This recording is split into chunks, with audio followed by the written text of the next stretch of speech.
So, hello friends. We have Mr. Philip Kristin, who is one of the top innovation leaders in India and also the author of the book, The Economy. And he has been helping Fortune 500 companies to set up their innovation labs in Asia and been also very active in the startup ecosystem, helping them to grow in blockchain and cryptocurrency space. So, hi, how are you? It's pleasure to have you at the show on such a short notice, and we are looking forward for a great fireside chat today.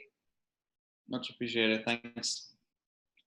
So, before we begin, would you like to just explain a bit about yourself, your journey, and what's exciting going out there? Well, I joined the conversation in Asia about 6 years ago. I ended up coming to Singapore here, coming back, in fact, after studying here for a while. And I ended up sort of focusing on the space of innovation and new value creation. So specifically, what I do every day is come up with new value propositions for both large companies and small companies, aka startups. Among that, I've helped basically create the proposition for a new telco in Singapore called Circles Life, which is now one of the really established startups here. And I've also helped several Fortune 500 companies put a stake in the ground in their innovation efforts in Asia. So basically by being a founding member of MetLife's first global R&D hub, and also helping Manulife at the moment to basically understand the opportunity in this region. Specifically, what's interesting right now is, of course, is that crypto is being, also blockchain as a general field is taken a lot more seriously than it used to be. And I think nowadays there is an increasing awareness across both the startup and the corporate world that this is here to stay. And I think this gives us a very, very interesting opportunity to finally make serious applications on the blockchain happen and actually take them to a level that they transcend beyond the POC or proof of concept stage. So actually making them part of our daily economic and social lives. And that I'm honestly very excited about because it very much tallies with my book, which is about, literally the future of trust. How is trust transforming?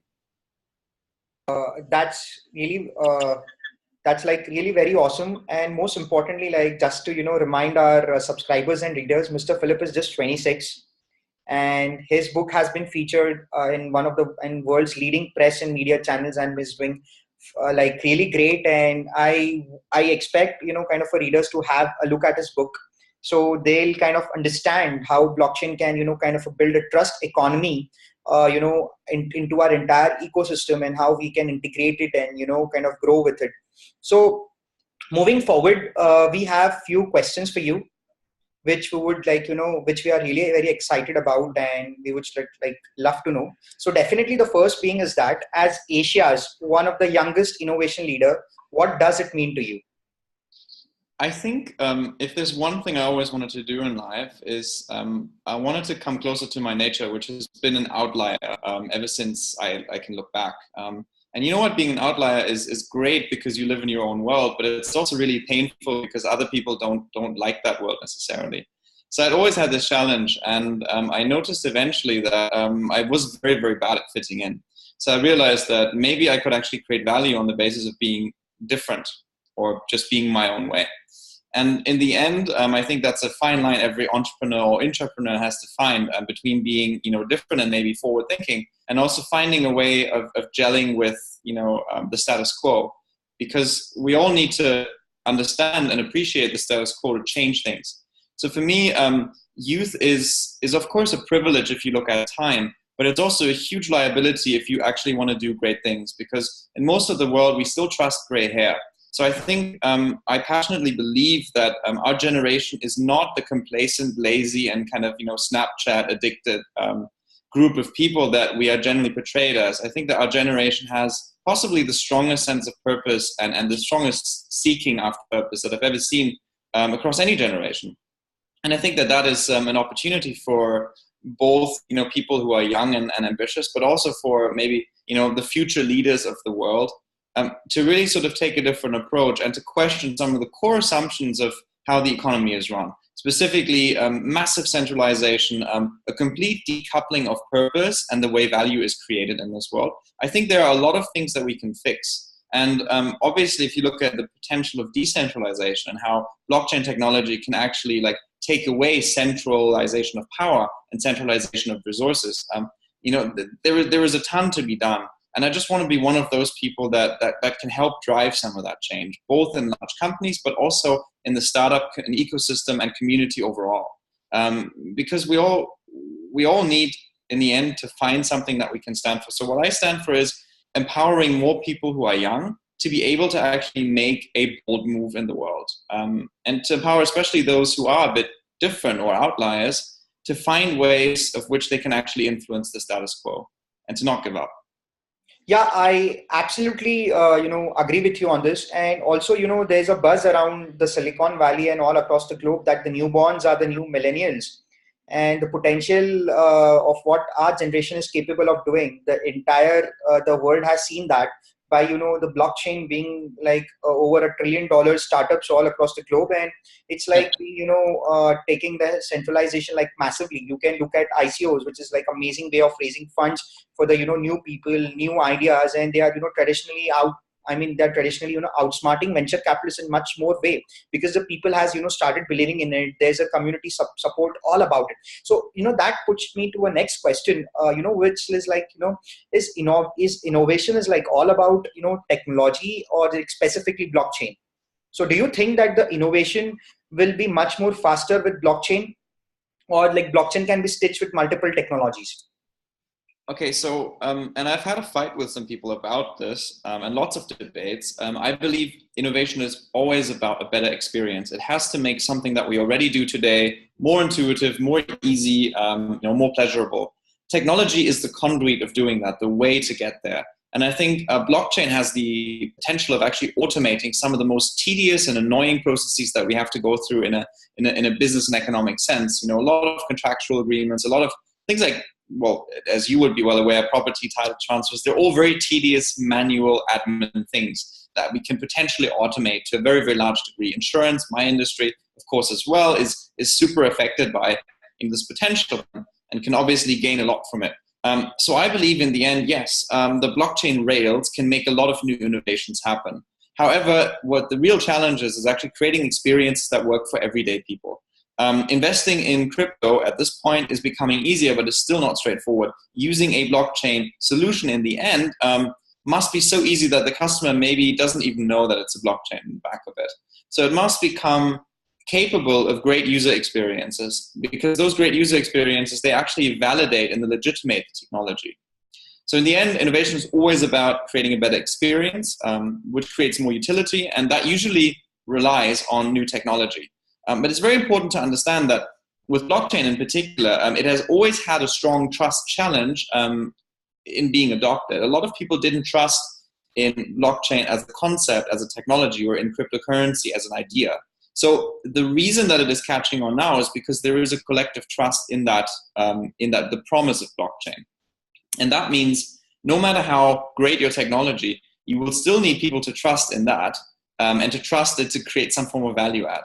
So it's very, very important for us to remember that innovation is inherently a human experience, and it's inherently a human phenomenon. And that technology is kind of the sideshow, but it's obviously what enables all of this great progress. Yeah, that reminds me of a quote. Albert Einstein rightly said that, you need to learn the rules of the games in order to play it like better than anyone else. And that's what the, community and the innovators in the space are, kind of doing it. And it's definitely, amazing to have innovators like you who are just doing such amazing stuff across the entire ecosystem. So it's like when people can think of blockchain, they can definitely think of you as a first person or the first innovator and the influencer in the mind. So, okay. Just a quick one on that. I was actually surprised by the uptake of the book in the blockchain and crypto community. But actually, when I really thought about it later, it was a huge blessing, and it was interesting how people saw trust as really the centerpiece of the whole blockchain conversation, because it is not straightforward. It is a technology that ironically creates or manufactures trust, and yet it's also a technology that struggles with being trusted, by its end users, and that I think is a hugely interesting topic. How does trust affect blockchain? And how does sort of the blockchain technology have a potential of changing the way we trust? I think that's very important, because without trust, there is no economic activity, right? Any currency, any economic exchange needs trust as its foundation. Yeah, that's like, 100% true. And so the next thing which I would like to ask you is that, how do you describe the uniqueness and the innovativeness of the cryptocurrencies? I mean, how are they, massively unique and innovative in its own way? So, the simple Stanford way of looking at innovation is viability, feasibility, and desirability. I think we've demonstrated feasibility and desirability. The last aspect in which we need to work on is the actual viability. At this intersection, we're ultimately seeing something that people want, that is possible to do, and that actually has traction. Now, some of the cryptocurrencies have obviously got insane traction nowadays. And to me, that qualifies it to be an innovation. The very fact that it is actually an infrastructure upon which we can run a vast amount of value exchanges, that makes it genuinely unique, because whenever a new infrastructure or a new kind of platform comes about that catches on big time, that actually means that the world is going to be changing profoundly. The example is obviously the internet, the smartphone. All these are capstone technologies that have in fact created completely new platforms and rails for us to go about our daily lives. And I think that is what makes cryptocurrency overall interesting, because it provides these new rails for creating a currency, raising funds, for making simple value exchanges, for recording traceable transactions, in case even involving like physical assets such as property or other high value items, gold, diamonds. There are many examples of it actually having superb application in the real world. And I think that is the scope of why distributed ledger technology overall is a massive step forward. Yeah, so I mean, are the cryptocurrencies are the end of global financial market? Are cryptocurrencies putting an end to centralized banking systems, or what will be the impact on the global financial market altogether? Because I've been just going through the recent transaction summary or the ledger of the blockchain and the cryptocurrency, specifically Bitcoin and Ethereum and Litecoin. I mean, on a daily basis, over $2 billion worth of funds are being moved via these cryptocurrencies, which is like a significant loss to the financial systems, or specifically the banks and the remittance business altogether. So what are your thoughts around it, and what do you see the things in future? I believe that centralization is extremely powerful. And if you look at, for example, US dollar clearing, there are only 4 banks in the world that can do that. So in the next 20 to 30 years, the share of those banks in that transaction may not materially decrease. However, there is a very, very important but to that, which is that even though this change may not be in the 5-10 years, it may very well take place in the next 20 to 30 years, because no matter how dominant a banking system eventually, the transaction volume will explode, and it will obviously be sort of nearing perhaps some of the volumes that existing institutions push through the ether, pun intended in this case. So basically at this point in time, we still see that the transaction volume isn't commensurate. But we must be very careful not to underestimate the magnitude of the change. It is, however, tempting to overestimate the speed at which it will arrive. After all, legacy is very, very powerful in actually keeping things the way they are. And I think we can reasonably expect that some of the things in the global banking world will remain as they are for quite some time to come. However, if we look at like crypto making inroads into existing exchanges, there being funds which actually are essentially crypto-based, there will be a lot of, I think, a lot of integration between the existing financial system and the future financial system. And you may find this counterintuitive, because you could say, well, decentralization and centralization are completely opposing factors, right? But as we see with things like Ripple, sometimes the actual potential is not just to take the technology literally as, this has to mean anarchy, but sometimes to look at, how can a distributed ledger technology, or how can some of the potential of what is being offered, how can that actually enrich existing processes? At some point that will become necessary. And I think that much as we may want to completely re-engineer the way the financial system works, realistically, our best bet at the next sort of 5 to 10 year level is to actually make it tremendously better, to basically pull out all the crap, to pull out financial systems that are ridiculously old and outdated, and to basically replace it with infrastructure that is extremely light and lean. In case of most blockchain applications, infrastructure is even entirely unnecessary because it's distributed. And to basically create a mindset shift where people understand, okay, I can actually run a lot of the existing banking IT reliably on a distributed ledger, which right now is still a huge trust challenge. Try to tell an institution that that's the future, and they'll be scared at best. Yeah, I totally agree. Recently in India, there has been like a biggest banking scams in the history, if you know about it, like the Nirav Modi and the Kothari scams, which is like all, over the world, and probably that's a very huge scam, which is like having a huge impact on the money of the people, what they deposit, through banks and, trust. So people have, started already talking about the use of blockchain, kind of in a lending space where a depositor can track the funds is being used by the banks in a much more transparent manner. And I mean I 100% agree with you with the fact that the future for the banks might be scary, who kind of do some kind of a shitty or a dark business behind the doors and stuff like that. And definitely the one with much more innovation and in the fintech space will definitely survive. So definitely fintech is a deadly combination of finance and technology. And what else extreme are we heading towards to? So one of the things which you mentioned is that kind of will be moving towards a fintech ecosystem where kind of everything will be transparent. People will the ecosystem or the startups or the innovators will use the existing financial services and try to build application on top of that. But what other extreme things you kind of visualize, like use of AI or use of machine learning or data analytics in fintech space? I think overall, so when we look at blockchain technology itself, it is going to create a much more transparent human society, hopefully, because a lot of things can become trackable and traceable. Fraud becomes a lot more difficult. Verification of existing facts, such as simple identity verification, could become extremely easy. Technically, the passport control could eventually be abolished because you can connect blockchain applications with the Internet of Things. Once that becomes a thing globally, which right now it is obviously huge potential, but we still have to see applications that take this a lot further. To me, I see this as there will be revolutions driven by technological possibilities, but at the end of the day, we can just potentially see two things happening. One is the creation of alternative paths.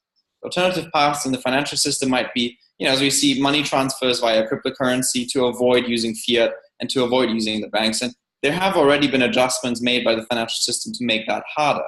But I do think that there will be a continuing striving to find alternative pathways. And actually that can be the easiest way, because that way you might stay clear of altogether, just basically do business directly and decentrally. And that could sometimes actually be on sort of, the potential for AI is obviously that, the way we do a lot of the everyday things will become a lot leaner and a lot easier and actually a lot more automated.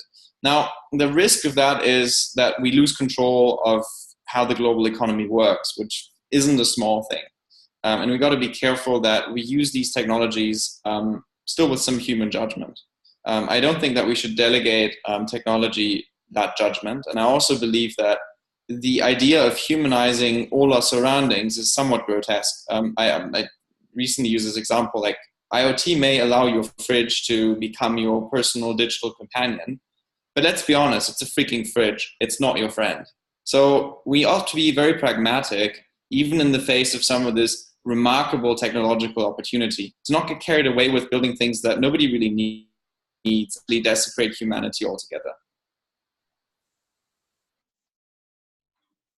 So I absolutely agree with you, and that's the reason probably Elon Musk also says that the future of AI might be, kind of devastating, use of robots, because anybody can kind of use it for their, evil purposes as well. Like we see movies like Terminator and things, and some people and some technologists and scientists feel that might turn into a reality. But however, what are the impact of the recent regulatory measures? So how the regulations is like in Singapore related to cryptocurrencies, and what do you think about the entire global regulations on the whole? I think both Singapore and Japan are making very, very progressive steps towards actually finding purposeful regulation of the crypto space, and also, to find in which blockchain can actually be adopted in the financial system. It is important to be cautious, and there is a responsibility that regulators will have. However, it is very, very clear that this proactive approach is being recognized globally. And I think that that's a huge asset. And of course, when you look at ICOs as like a very prominent vehicle in this space, Singapore is also a known quantity nowadays for these, kind of coin offerings. And I guess the path chosen is very much to be a bit more proactive about how this stuff can actually integrate back to, the overall financial lives that we lead. How it can actually help become reality. I find that extremely important, and I think that it is almost necessary for regulators to take a more proactive rather than a reactive approach in this case, because in the end of the day, reactiveness doesn't create much opportunity. It may just limit the scope of the technology. But being proactive and really thinking about where can this add the most value is, to me, the most important thing. So I believe that those efforts will be followed by other regulators, which in fact has already happened. And this idea of taking a particular stance and basically saying we're going to make use of this technology not passively, but I think that is actually very worthwhile. And that is the target picture I would like to see in all parts of the world.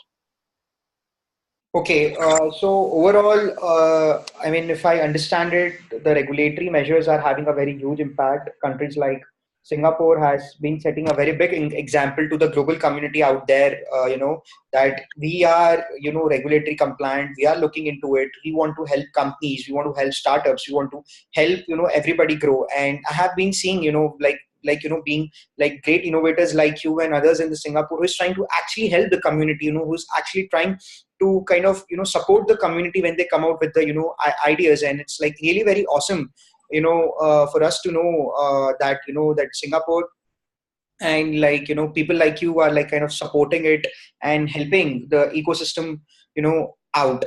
Now we have few questions from our readers who would like to know more, on it. The first question being is that the loss of anonymity of Bitcoin is seen as a major hurdle, as it will as it has lost its major USP. How much does this will help in saving the Bitcoin from fraudsters? I do think that trust is also about transparency, and the actual benefit of Bitcoin as it's discovered now is maybe not the one that was originally intended. Now it has just become a very interesting asset, both for investment, actually increasingly for investment, more for the transfer of funds. But I think the nature of Bitcoin has changed a lot, and what it's used for has changed too. Let's not forget Bitcoin is a proof of concept. And yes, that has turned into a proof of value with actually tremendous value, but that is still what it is. The future of blockchain may look very different than that. In the same way that the first laptop or personal computer, for that matter, looked very different than what we have today. So let's not get carried away with format, but let's also face it that, obviously anonymity goes both ways. It is a very, very bad condition if trust is to be established. So transparency in the blockchain is actually a huge opportunity. We can use the blockchain to be more transparent and to show exactly what is happening where. And because of the way that data can be hashed, that doesn't mean having to pull our pants down every time. It just means that there is a certain mutual agreement that it's good for everybody to know about what's going on. And I think that is, in fact, the perfect antithesis to the very, very, let's say, the very protective approach to transparency when it comes to the banking system, where often enough the reason things go wrong in banking is because not enough transparency has been enforced, and because people are simply allowed to do whatever they please. So I find if we want to create an alternative financial system on the basis of distributed ledgers, we should. That, yeah, I mean, that's like very true, because if you look at the white paper of the Bitcoin .org, it was launched like right after the financial ecosystem triggered. So, a lot of people within the community space say that, Satoshi Nakamoto is like kind of probably the guy who knew the financial crisis is going to happen. And he was probably waiting for the right time to, get the pace going. But anyways, but still, Bitcoin has been, always on the top since its inception.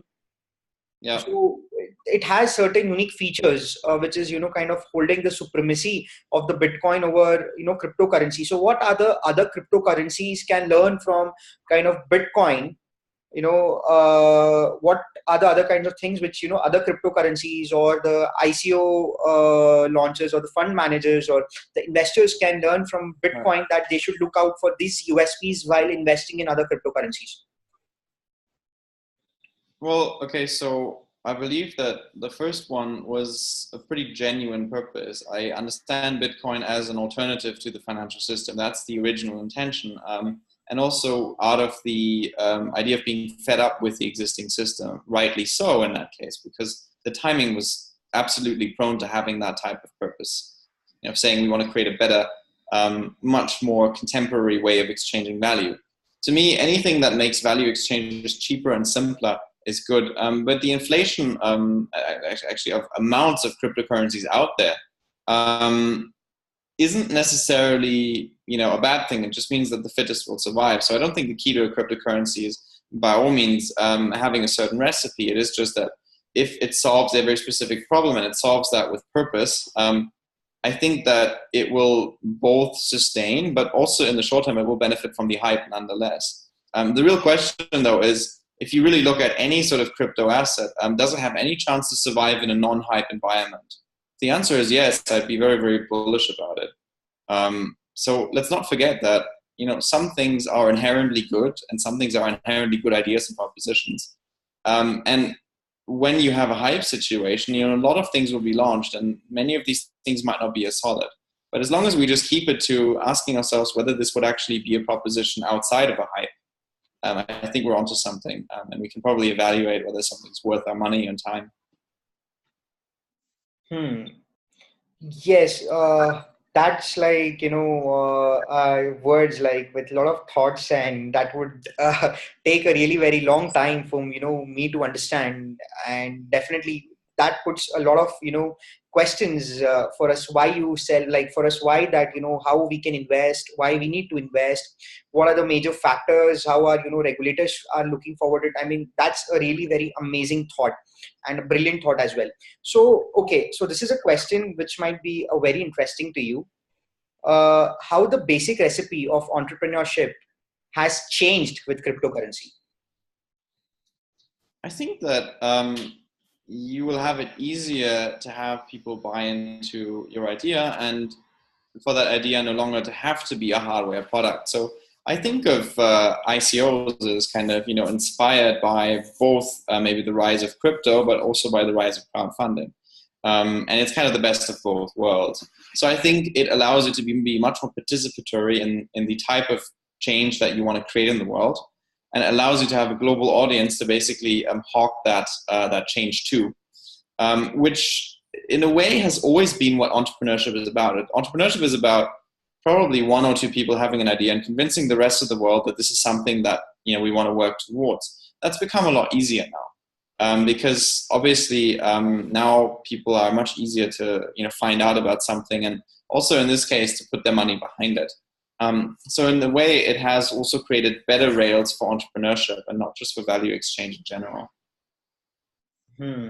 So the next question is also very interesting. So, okay, basically few governments are launching their own cryptocurrencies. And where are we ultimately heading to? Where is the crypto community and the crypto economy is heading to? I think that if we get to a point where we minimize cash, governments will be very happy, because suddenly, of course, like the traditional money laundering problems tend to go away, at least largely. At least they become less visible, which is a start. I do believe that the admin of managing a currency can also become, probably slightly lesser. And we are ultimately in the, I guess, we're in a situation where you know, governments risk losing out on, you know, actually participating in this new financial or monetary system if they do not really think about how to take existing assets in a very, very big scale onto the blockchain. So the idea of digitizing a currency makes perfect sense, especially when you use blockchain as the rails for that. I believe it's a progressive approach. For the most part, it is still very, very ambitious. And I look forward to seeing that actually being executed in, you know, probably the countries that we already know to be very progressive about blockchain. So in terms of traceability, in terms of transaction facilitation, it's obviously going to have huge benefits. But it is still quite a dramatic change from the way that, you know, currency is managed today. So remains to be seen how governments will actually then sort of figure out the priority of this new, let's say, crypto-based currency, and how will they ultimately commit to that technology. You know, one thing is putting your currency on the blockchain as a test bed. The other thing is actually to, you know, really kind of use that as maybe a more central technology for managing the currency. So that transition will be quite crucial, and it's still very unknown how governments would look into that, how they would manage. That's going to be a very massive, transition, and also that's going to have a huge impact on the entire systems, on the entire economy, and altogether the entire flow of money. But however, the interesting thing is that some people also believe that this might help. The blockchains and the cryptocurrencies can also help the depriving or the depriving economies to kind of recover, helping them to recover and push. And also as a result, kind of which we have seen countries like Japan having positive domestic consumption. So as per the World Economic Forum report, the consumption in Japan grew by like 2%, because of massive gains what people made by investing into all this or into all these new asset class altogether. So what are your top cryptocurrency picks for 2018? And it's just a disclaimer that this is just kind of an advice, and this is so cryptocurrencies has very, very huge risk. So anyways, anybody who's investing, they are investing at their own respective risk. Right. Well, personally, I'm not at liberty to give recommendations on this, mainly because I don't actively analyze ICOs or actively kind of score coins. My personal conviction is that if I see a project that I have a strong basis of faith in, and it's more faith than trust, to be frank, in the founders, where I see a certain amount of trust in the execution plan, where I can see exercising of good judgment. Basically, if I see a company that would easily raise funds from a venture capital firm, simply taking to an ICO to basically extend this offer to anyone in the world, then I know I can probably make a good bet. So to me, nothing changes in the way I invest. I wouldn't look at cryptocurrencies as currency. And I think most people are indeed looking at it as a kind of an asset class of sorts. Kind of a new type of asset. And I think most people should be advised to just look very closely at how credible is the purpose of that company or that team. Like, how credible is what they're trying to do with respect to their own backgrounds? How much do they really communicate that they want the world to change in the way that they suggest? This is really the simplest piece of advice one can give. And there are obviously a lot of people who are doing very, very in-depth analysis on the likelihood of an ICO success and also of like long-term returns. But the second thing is also asking yourself, like, what do you want out of it? Do you want to be part of the future, or do you just want to cash out on the short term? You can probably cash out on the short term in an ICO that may not have that much substance to it. So I think as a general piece of advice, there are a lot of considerations across these dimensions, which everybody has to make for themselves. Yeah, that's true. And also because, I had on my previous at Cryptbuzz, we had Mr. Rikrit Serai. He is the co-chair of CII, Confederation of Indian Industries. And he also exactly had the same thoughts that the entire business or the startup ecosystem is all about, trust, and most importantly, the team. If you have the right team, the things will definitely go right. and it's all about the investors and everybody's belief in them. So the last and the final question, what are your future plans? Well, for me, it's very important to actually see distributed ledger applications being used meaningfully, both by startups and by large companies, which I mean essentially being used together with great value propositions. So a lot of the advisory work that I do currently and in the future will focus on creating great value propositions that potentially use distributed ledger technology to be fulfilled. And doing this together with large companies and with startups at the same time. Overall, my plans are to be, on track with what's going on in the crypto space and the blockchain space, and specifically to connect that back to all the other innovation that is happening across, companies big and small, and across governments large and small as well. Because I see myself ultimately as a generalist. My passion is to make innovation happen because I believe that it makes the world more equal. And I think that blockchain used rightly, this technology has the same potential of making the world fairer and more equal, and giving more people resources and access and influence to create a world that ultimately can work a lot better, that can eliminate inefficiencies, that can reduce centralization of power and money, and that can ultimately make everyone better off. And I think we all want that secretly. We just may not have come to terms with it yet. So I will continue to do that. And in fact, this is an open invite. If you want to have a conversation about anything that relates to how the world is changing or how you would like to change it, aka anything about innovation, you're more than welcome to reach out. And please, the book was just reviewed by Your Story in India. So if you want to have a look at that as well, you might save on buying the book just by reading that article. But of course, I'll be more than happy if you grab yourself a Kindle copy on the back of that. The book is called The Trust Economy, and the article on Your Story I felt was very well written. It was a very in-depth kind of review and kind of like an overview of what the book is about. So if you've enjoyed this kind of conversation, you'll probably get a lot out of it.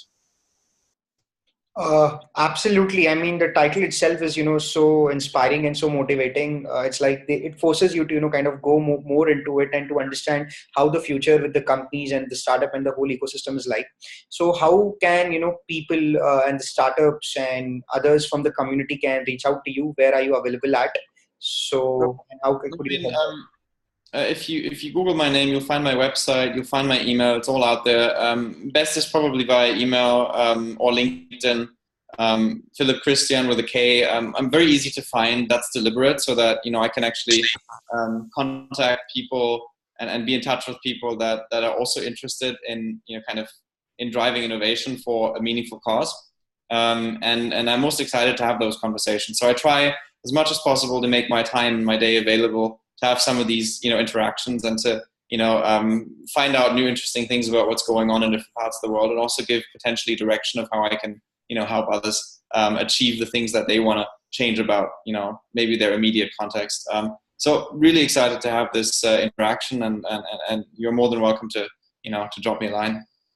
Yeah, and today also we are happy to announce that Cryptbuzz is now the world's first media portal where we are providing the real-time pricing of all the 300 plus cryptocurrencies across the globe at various exchanges and various pairs, along with in-depth trading tools and analytics.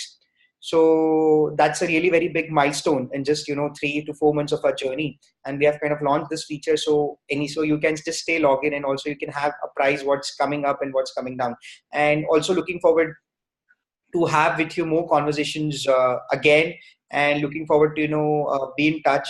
So cheers, have a good time, and thank you so much for coming on such a short notice. It was a really pleasure talking to you, and hope kind of community gains more out of it and give more back to the community. Thank you so much, and cheers, and it was great talking to you, Mr. Philip. Until then, see you soon. Yeah.